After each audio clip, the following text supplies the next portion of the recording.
நீங்கள் எந்த toothpaste use பண்ணுறீங்களோ அதில் கெமிக்கல்ஸ், ஃப்ளூரைட், உராந்து போகும் தன்மையுள்ள பொருட்கள் கலந்துருக்குன்னு உங்களுக்கு தெரியுமா? அது துணி துவைக்கிற சோப்பில் கூட யூஸ் பண்ணுறாங்க. இந்த டூத்பேஸ்ட்டில் நறுமணத்தையும் சுவையையும் கொண்டு வரதுக்கு சாக்ரின் போன்ற பொருட்களை சேர்க்கப்படுகிறது.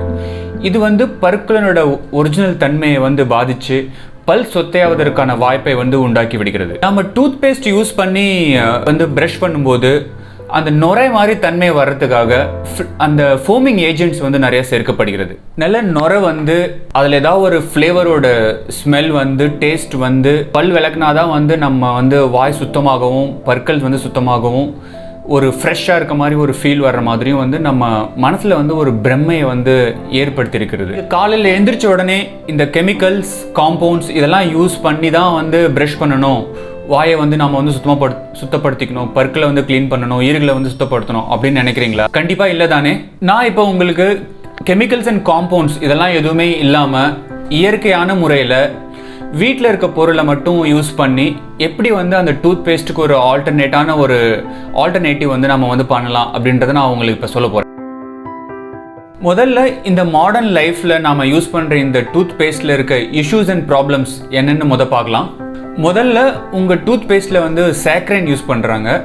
இது எதுக்குன்னா அந்த டூத்பேஸ்ட்டில் ஒரு இனிப்பு சுவையை கொடுக்கறதுக்கு உதவுது. ரெண்டாவது, சோடியம் டாட்சைல் சல்ஃபேட் யூஸ் பண்ணுறாங்க. இது நம்ம ப்ரஷ் பண்ணும்போது நுரைய உண்டாக்குறதுக்கு இது யூஸ் ஆகுது. மூணாவது, ஃப்ளூரைட்ஸ். இது நம்ம பற்களை பலமாக்குவதற்காக பயன்படுத்துவதாக சொல்லப்படுகிறது.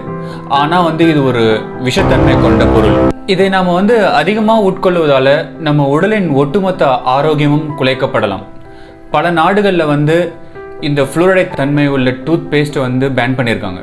இது மட்டும் இல்லாமல் பல கெமிக்கல்ஸ் அண்ட் காம்பவுண்ட்ஸ் நம்ம டூத்பேஸ்ட்டில் ஆட் பண்ணுறாங்க.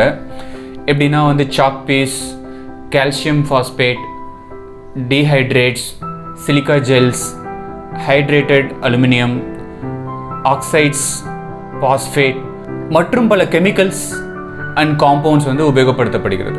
பல ஐரோப்பிய நாடுகளில் ஃப்ளோரைட் நீரை, அதாவது வாட்டர் ஃப்ளோரைடைசேஷன் முழுசாக பேன் பண்ணியிருக்காங்க. இது என்னன்னா நம்ம குடிக்கிற நீரில் ஃப்ளோரைடை கம்ப்ளீட்டாக மிக்ஸ் பண்ணி விடுறது. தொன்று தொட்ட நம்ம தமிழர் வாழ்க்கை முறையில் நம்ம யூஸ் பண்ணுற ஆயுர்வேத மருத்துவத்தில், சித்த மருத்துவத்தில் இப்படிப்பட்ட எந்த ஒரு கெமிக்கல்ஸ் அண்ட் காம்பவுண்ட்ஸையும் பயன்படுத்த வேண்டிய அவசியம் பற்களை பாதுகாப்பதற்கு ஏற்படவே இல்லை இதுவரை. பல் மற்றும் ஈறு சம்பந்தப்பட்ட தொல்லைகள் ஆயுர்வேதத்தில் மற்றும் சித்த மருத்துவத்தில் வாதத்தோடு இணைத்து சரி செய்யப்பட்டு வருகிறது. இந்த கெமிக்கல் பேஸ்டு டூத்பேஸ்ட் நம்ம யூஸ் பண்ணலனா நம்ம பற்கள், ஈறுகள் கெட்டு போயிடுமா? கண்டிப்பாக இல்லை. வீட்டில் இருக்க பொருளை மட்டுமே நம்ம யூஸ் பண்ணி எப்படி நாம் பற்களை சுத்தமாகவும் சுகாதாரமாகவும் சுவாசத்தை புத்துணர்ச்சியாகவும் வைக்க முடியும் அப்படின்றத பார்க்கலாம். அதுக்கு என்னென்ன வழிமுறை, எப்படிலாம் நம்ம பல்பொடி தயாரிக்கலாம் அப்படின்றத பார்க்கலாம். அவங்க ஆளும் வேலும் பல்லு குருதி அப்படின்னு நாம் படிச்சிருக்கோம். ஆனால் எப்பயாவது யூஸ் பண்ணியிருக்கோமா? நம்ம ஆலங்குச்சி, வேலங்குச்சி, பலா, நாயுருவி, வேம்பு, விலா, நொச்சி, மருது, தேக்கு, நாவல் போன்ற இந்த குச்சியை நம்ம யூஸ் பண்ணி கூட நம்ம பல் துலக்கலாம். இந்த குச்சி இது மாதிரி 4 to 5 இன்ச் இருக்க மாதிரி நம்ம இந்த குச்சி நம்ம யூஸ் பண்ணணும். முனையில் கொஞ்சம் லேசாக அதை கடிச்சு அந்த பிரசல்ஸ் மாதிரி நம்ம அதை கிரியேட் பண்ணிட்டா அது டூத் ப்ரஷ் மாதிரி ஆகிடும். அதை அப்படி நம்ம ப்ரஷ் பண்ணிக்கலாம். அந்த குச்சியில் இருக்க பட்டையை நம்ம உரிச்சு அதை நம்ம நாக்கு சுத்தம் பண்ணுறதுக்கு யூஸ் பண்ணிக்கலாம். இந்த முறை இருக்கிறதுலே ரொம்ப ஈஸியான முறை. ஏன்னா இந்த குச்சியில் ஏதாவது ஒன்று நம்ம கண்டிப்பாக கிடைச்சிரும். ரெண்டாவது முறை என்னென்னா, நம்ம யூஸ் பண்ணுற பேக்கிங் சோடா, பட்டை, கிராம்பு, ஏலக்காய் இது எல்லாத்தையும் 1:1:1 அப்படின்ற மாத்திரத்தில் நம்ம அரைச்சி அதை பவுடராக்கி யூஸ் பண்ணலாம். ஒரு முறை நம்ம பல் தேய்க்கிறதுக்கு 1 டேபிள் ஸ்பூன் அளவு எடுத்துக்கிட்டால் போதும். இந்த பவுடரில் பல் துலக்கிறதால பற்கள், ஈறுகள் இதெல்லாம் சுத்தமாகிடுது. அது மட்டும் இல்லாமல் நம்ம பற்கள் ரொம்ப ஸ்ட்ராங்காகிடுது. ஒரு ப்ரீத்திங்கில் ஒரு ஃப்ரெஷ்னஸ் இதில் கிடைக்கும். பல் வலி, அப்புறம் ஈறுலாம் வீக்கமாக இருக்குது, ரத்த கசிவு இருக்குது, இது மாதிரிலாம் கண்டிஷன் இருந்தால் கூட இந்த பவுடரை யூஸ் பண்ணி நம்ம ப்ரஷ் பண்ணலாம். நாம் பார்க்குற மூணாவது முறை திரிகடுக சூரணம். இது எல்லா மருந்து கடையிலும் ஈஸியாக கிடைக்கும். திப்ளி, அதாவது லாங் பேப்பர். ரெண்டாவது மிளகு, நம்ம சமையல் யூஸ் பண்ணுற மிளகு. மூணாவது சுக்கு. இந்த 3 சேர்ந்த பவுடர் தான் திரிகடுக சூரணம்.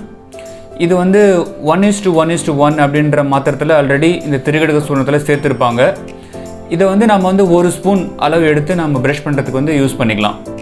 இந்த பவுடரை வந்து நீங்கள் வீட்டில் கூட செய்யலாம். மிளகு, சுக்கு இதெல்லாம் வந்து பொதுவாக வந்து வாதம் மற்றும் கபம் தோஷங்களுக்காக வந்து இது வந்து மருந்தாக வந்து பயன்படுத்தப்படுகிறது. பல் சம்மந்தப்பட்ட எல்லா பிரச்சனைகளுக்கும் வந்து இந்த பவுடர் வந்து ஒரு அருமருந்து. நாம் பார்க்குற 4வது வந்து திரிஃபலா சூரணம். பொதுவாக வந்து திரிஃபலா சூரணம் வந்து அஜீரண கோளாறு சம்மந்தப்பட்ட வியாதிகளுக்கு வந்து ஒரு மருந்தாக பயன்படுத்தப்பட்டு வருகிறது. பல் கூச்சம் வந்து இருக்கவங்களும் வந்து இந்த திரிஃபலா சூரணத்தை யூஸ் பண்ணி வந்து ப்ரஷ் பண்ணிக்கலாம். இது வந்து எல்லா நாட்டு மருந்து கடையிலையும் ஈஸியாக கிடச்சிரும். இதில் வந்து மொத்தம் 3 பொருள் இருக்குது. ஒன்று வந்து நெல்லிக்காய், இன்னொன்று வந்து கடுக்காய், இன்னொன்று வந்து தோடிக்காய். இதையும் வந்து நம்ம வீட்டிலே வந்து இந்த காய்களை வந்து வாங்கி பொடி பண்ணி நம்ம பவுடரை வீட்டிலே கூட நம்ம இதை தயாரிக்கலாம்.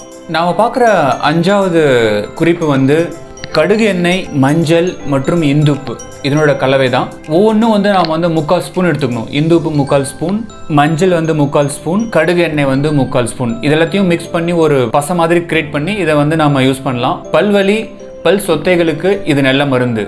6வது முறை வெறும் இந்துப்பை வந்து எலுமிச்சம்பழ துண்டு மேலே வச்சு நம்ம வந்து டைரெக்டாக அதை ப்ரஷ் பண்ணலாம் இந்த மாதிரி. 7வது முறை வந்து நம்ம பற்களில் வந்து கலர் சம்மந்தப்பட்ட பிரச்சனை இருக்குது, கலர் மாறி இருக்குது அப்படின்னா நம்ம வந்து எலுமிச்சை துண்டு மேலே கிராம்போட பொடியை வந்து வச்சு நம்ம வந்து டைரெக்டாக வந்து ப்ரஷ் பண்ணலாம். அப்புறம் வந்து சாம்பலை வந்து கூட நம்ம வந்து ஒரு சிறந்த பர்பஸாக வந்து நம்ம அதை யூஸ் பண்ணலாம். கடைசி முறை வந்து நான் என்னென்னு பார்த்தீங்கன்னா வந்து வெறும் கிராம்பு பொடியை மட்டுமே வந்து நீங்கள் வந்து பல் துலக்கிறதுக்கு கூட யூஸ் பண்ணலாம். இதெல்லாம் இல்லாமல் வந்து நம்ம வந்து எப்பயுமே சாப்பாடு சாப்பிட்டதுக்கப்புறம் ஒரு வெந்நீரில் வந்து வாய் குப்பிளிச்சு வாயை வந்து க்ளீன் பண்ணுற ஒரு ப்ராக்டிஸை வந்து நம்ம எப்பயுமே வச்சுக்கணும். இது வந்து நம்ம வாயில் இருக்க ஆசிட் லெவலை வந்து மெயின்டைன் பண்ணுறதுக்கும், வாயை சுத்தமாக வச்சுக்கிறதுக்கும், கலர் சம்மந்தப்பட்ட எந்த பிரச்சனையும் வந்து வராமல் இருக்கிறதுக்கும் இது வந்து உதவும். நம்ம முன்னோர்களிலிருந்து நம்ம முந்தைய தலைமுறை வரைக்கும் எல்லாருமே வந்து பற்களை பாதுகாக்கிறதுக்கு இயற்கையான பொருளை தான் வந்து நம்ம யூஸ் பண்ணியிருக்காங்க. இந்த கெமிக்கல்ஸ் அண்ட் காம்பவுண்ட்ஸ் வந்து ஃபார்மசூட்டிக்கல் கம்பெனிக்கு வேணால் வந்து பெரிய பெனிஃபிட்டாக இருக்கலாம், ஆனால் நம்ம பல்லை வந்து பாதுகாக்கிறதுக்கு இல்லை. நான் சொன்ன இந்த 9 முறைகளும் வந்து கண்டிப்பாக காஸ்ட் எஃபெக்டிவ். ஆனால் காஸ்ட் எஃபெக்டிவ் மட்டும் இல்லை, இது வந்து நம்ம உடலுக்கு வந்து ரொம்ப பாதுகாப்பானது. நம்ம பற்களை வந்து கண்டிப்பாக இதன் மூலயமா வந்து நம்ம எந்த ஒரு சைடு எஃபெக்ட்டும் இல்லாமல் நம்ம பாதுகாக்கலாம். இந்த வீடியோ உங்களுக்கு பிடிச்சிருக்கு, யூஸ்ஃபுல்லாக இருக்குது அப்படின்னா வந்து கண்டிப்பாக இந்த முறையெல்லாம் வந்து நீங்கள் ஃபாலோ பண்ணுங்கள். உங்கள் ஃபேமிலி அண்ட் ஃப்ரெண்ட்ஸோடு ஷேர் பண்ணுங்கள்.